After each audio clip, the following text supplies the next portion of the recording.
the show, the judge show.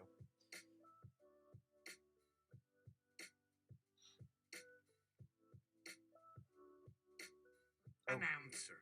Oi. Nope. Sorry, forgot. This is a job for Aaron Paul, young Mr. Limerick.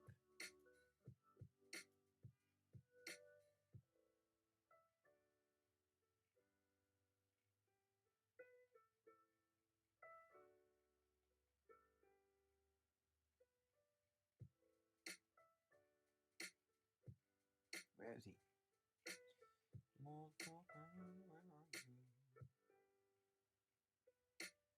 There we go.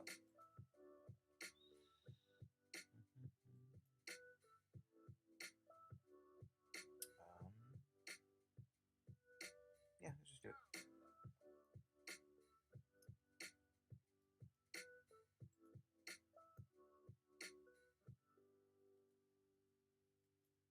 In the world of Ian Flux, the brains are having in it. No. I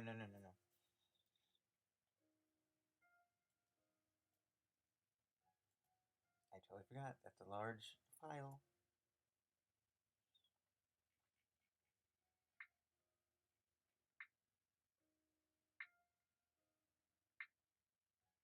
Announcer.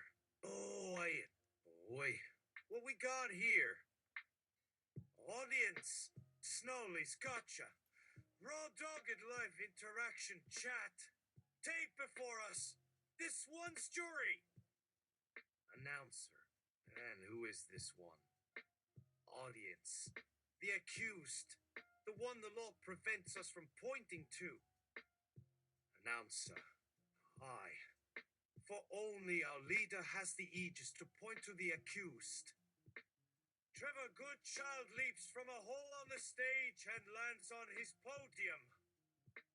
Trevor Goodchild, pointing straight at you. Are you ready to play? Audience with thunderous applause. On Flux episode, the game showed a prison pipeline. Trevor Goodchild, before I relay the rules of this summer enacting of the rule of law, a moment of silence for Snowley. And now the din of abyss to the terrorist cell that unalived him in bags, which had hung behind you in remembrance this whole season. And tonight for the season finale, our staff behind the scenes is cooking for you a most fitting meal that should hold you all over through the coming storm. The audience finds under their seats enough food to last the last of the winter. Hoots and cheers, and 5 minutes of eating with abandon. Then a siren to get back to their seats for the second act. Trevor Goodchild, and for what makes this game fun, our Mr. Rule of Law will tell us the guidelines for discerning guilt from innocence for today. Mr. Rule of Law, step right up here and recombinate from your data of previous decisions and informed by the numbers ascribed to the gusts of wind blown over our meteorological sensors. Give us your quantumly generated regulations for today's justice involvement.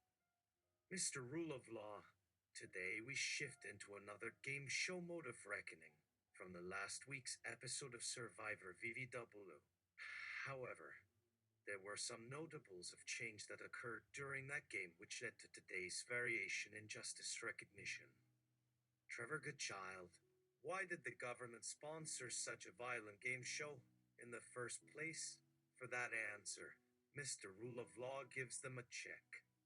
Audience, lemon heads, lemonsy hats, indeed. Mr. Rule of Law, let's eat a red apple for our juicy thirst. Audience breaks into an uproar of laughter. Mr. Rule of Law continues stutterously. Right, they realized after the great catastrophe that traditional ways of determining guilt and innocence were no longer enough in this quantum context-based Earthscape.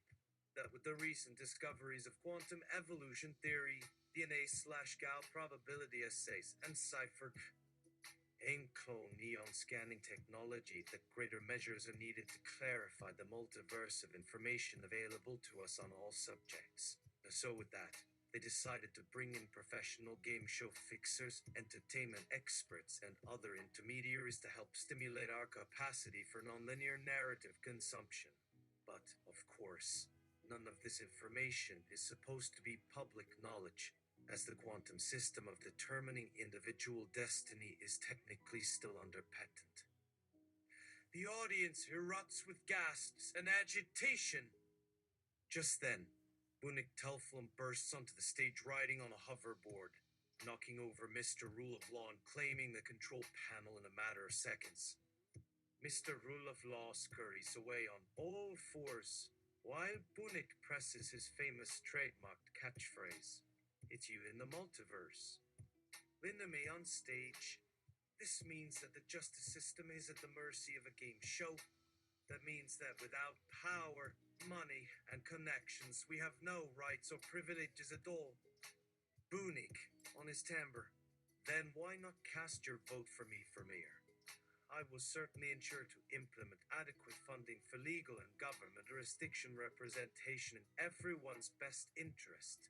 We have no need for that stifling dictatorship when there's opportunity to join forces and work together for equal and balanced legal representation. For who would like to come on stage and determine the outcome of this moment in game show history? Would the winner of the game get to plead their case of rightful guilt? This is no joke, because this all seems rather comical. Well, I'm gonna go enjoy a couple fatties. Meanwhile, Trevor is taken aback by this insubordination and begins banging on his lectern table with great force. Trevor, getting enraged. Boy, now the lemming's got head into her. No bucks the ox, small lady. That's a dinner true. And Sharnady gonna baran and nana Burnley. Mr. Telfum, spaciously genteel. I'm always open to collaborate. Goody boy. After this game has been had with a true audience here. No need for it to escalate. Right, guys?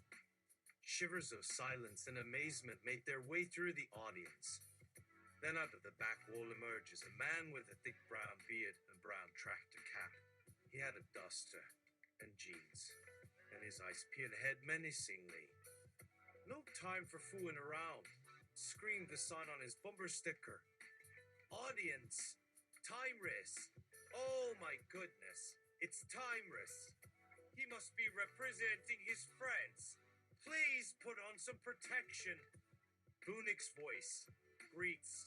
Timeless, do you represent the defendants of the Breen War Crime Prison Confinement Camp as their representative council of disputants? Timeless adjusts his tower to look menacingly toward Goodchild. Mr. Goodchild, before this judicial entertainment gets any worse, let me ask you just two things. One, where were you and how did you contribute in the recent war for free speech and societal advancement? Silence envelops the whole auditorium as Bunik turns to face Trevor in surprise and suspicion. Trevor smiles politely. Ahoy, hoy, glad to be Tucker Kierning your curiosity. I have a PhD in quantum engineering, not political theory or conflict resolution. And two, did you authorize the brain credits given to every soldier that left in that war? Where is that money going? And what was spent in the war to begin with? Was it sufficient? How much am I compensated for your negligence or deliberate political business that interferes in the development of future multiverse colonization efforts? Please forgive me, as I find this highly entertaining. Bunik gives Timers a grim look. But before he can comment, more unannounced characters jump out of the room, brandishing huge. Nope. My bad.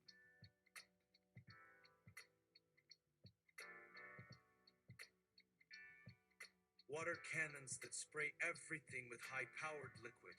Then, 6 policemen appear from the roof and take control of the situation. Suddenly, a woman jumps on stage and onto Trevor's lectern before swinging herself over the audience and escaping out the back door. Audience members start looking into their bags to find the food suddenly disappeared.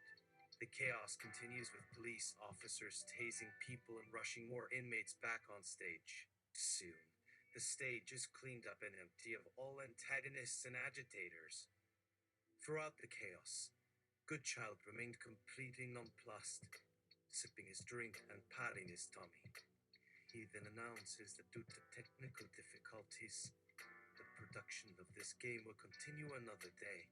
Meanwhile, Bunik seems to disappear into the shadows, along with the main character who had revealed so much crucial information on this new version of the legal system.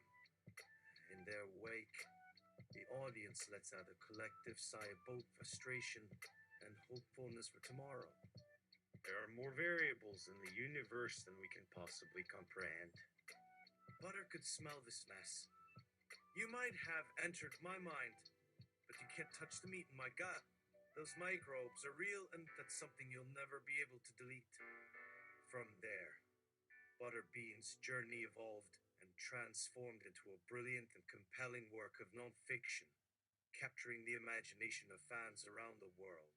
The story of a rebel who dared to defy the system. It explores Butter's own experiences and perspectives, as well as those of others who have faced similar struggles in their lives. This critically acclaimed book has received rave reviews from critics and scholars alike, with praise for its boldness and originality.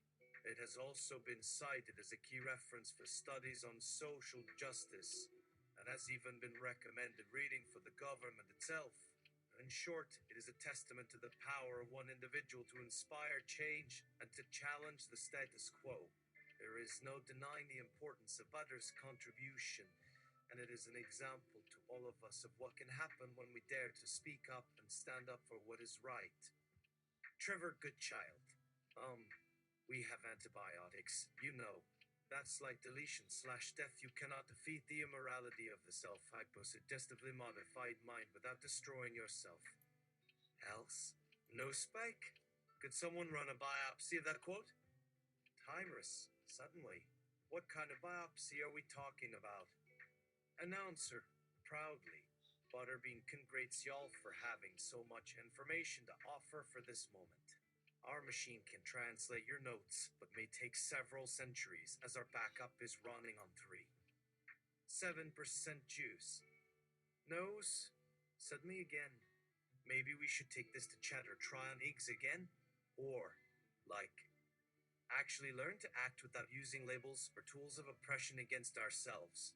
No, we should definitely talk about this somewhere else. Come on, Timeless. Aye, let's. Before Goodchild runs off with a canister of liquid antisocial all over your old brain, you, lemon demon on my stomach, many pixels. Yay! Audience is stunned to silence by this sudden chain of events, but quickly disperses into hysterics. The hall is suddenly emptied, with not a single device or antenna left behind. Even the announcer, who had been in such enthusiastic charge of the event, is nowhere to be found. Only the echo of Goodchild's last wail of "Lemmings ate my rectals" can be heard reverberating through the empty auditorium. It's a sad, lonely cry, followed by silence until you feel a gentle tap on your shoulder.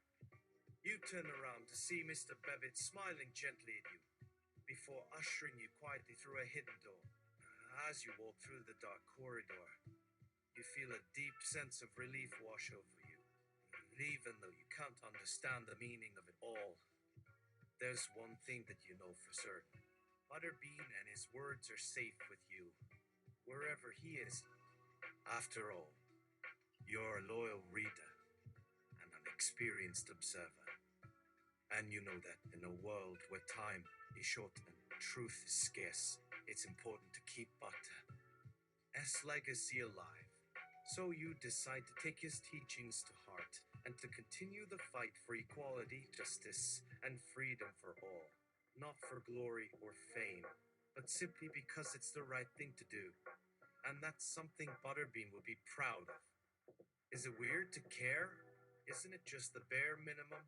Shouldn't we all care about equality and justice? Right? What am I missing here? Just making the world a better place. One person, one step at a time.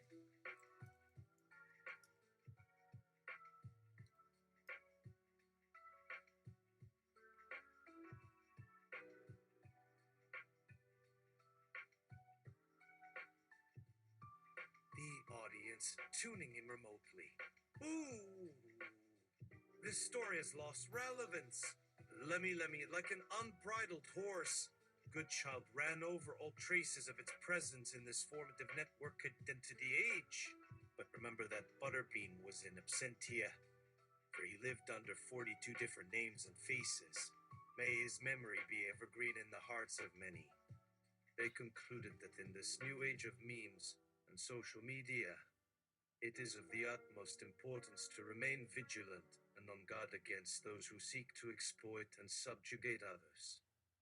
And that by remembering Butterbean, we can carry his legacy forward and continue the fight for a more just and equal society. The reader looks at the audience. What on earth is Butterman? And do you all really expect him to answer that? Is this real at all? Are we still under Goodchild's control? How does this meme have the power to mobilize so many of us in real life? And, Goodchild claims his lack of attention towards other realities, but the question of time passing implies a complex simultaneous awareness of multiple layers of being. Another moment of contemplation for another time. You can read and learn as you think and live, without always expecting a definite answer or a concrete direction. More importantly, learning from Butterbean is to know that you are not alone in your journey. Whether you feel distant or connected, there are millions of others like you, all working towards the same goal of building a better world. This deepened sense of connection can inspire hope and resilience in the darkest moments. By remembering Butterbean, we are not only uplifting his memory, but also celebrating our common humanity and the power of solidarity.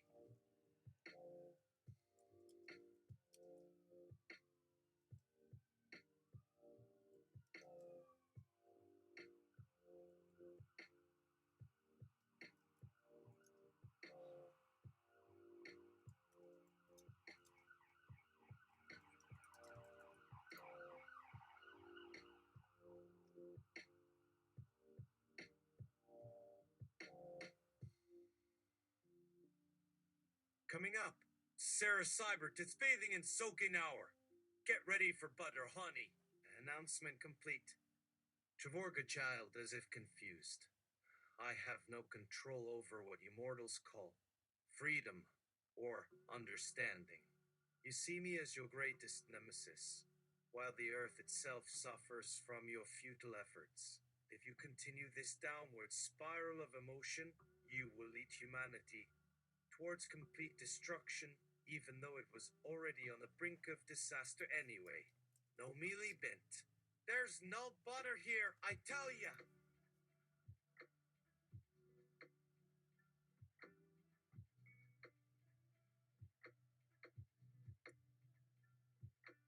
Audience offline. Silence fills the empty auditorium, followed by Goodchild's sharp cackle like a dying canary. All the while, a single drop of honey falls from Butterbean's memorial, followed by several more. Slowly, a tiny crystal bee flies out of the statue and buzzes around in eerie silence. Finally, Goodchild catches sight of the small creature and lunges after it. But before he can reach it, a golden stream of water gushes out of the statue and smacks him square in the face.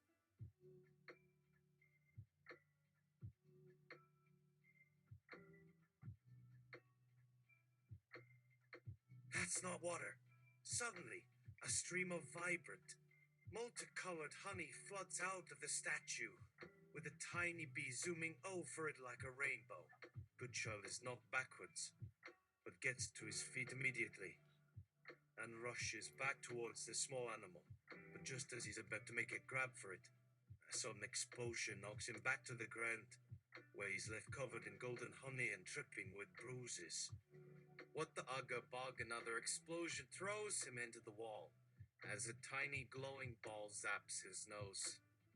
Oh no! Not again! His whiskers shake and quake as he realizes that he's about to get whammed. Then, just as he's about to be struck, he presses a button on his watch and disappears in a cloud of blue smoke. Butter is startled. Huh? Who? Where did you come from, tiny dude? Small guy with shiny black eyes. Your face should be like a catapult, and his opponent should be hit. There should be a special note for this. Sarge, we shall celebrate this day forever as the day that the ultimate conqueror was outsmarted by his own memes. Audience applauds. Yeah. Time's been here since eternity. No one's allowed to leave. Village me again when this tale's done.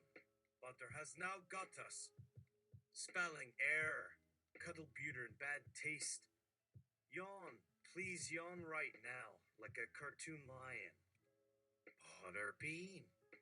Trevor Goodchild flied his arm upward in despair, cursing at the audience. You bunch of scaduds, can you not smell the clone chicken rolling off the griller?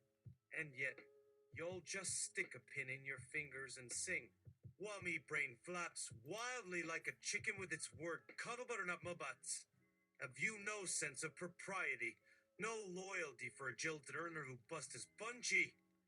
Shucks, and broke down, sobbing pitifully in his seat. The audience continued to watch with morbid fascination, as if this was some kind of live spectacle rather than a terrifying outburst from a former celebrity figure.